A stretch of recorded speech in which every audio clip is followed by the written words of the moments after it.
এতটা কঠোর প্র্যাকটিসিং মুসলিম হতে হবে যে হাতের মধ্যে ওই যে জ্বলন্ত অঙ্গার রাখতে পারে।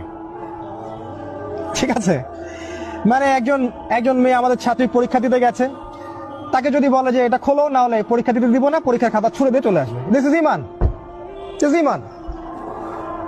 একজন অনেক বড় বিসিএস ক্যাডার, তাকে বলেছেন যে এই সুদে সাইন করেন, চাকরির পেপার ছিঁড়ে মুখের উপর দিয়ে চলে আসবে। দিস ইজ ইমান। আর যদি এগুলো করতে ব্যর্থ হয়, কাটা, নাম কাটা। ওই যে আগুন রাখতে পারেনি। এক কথায় আসহাবুল কাহফ যেমন ছিলেন তেমন হতে হবে।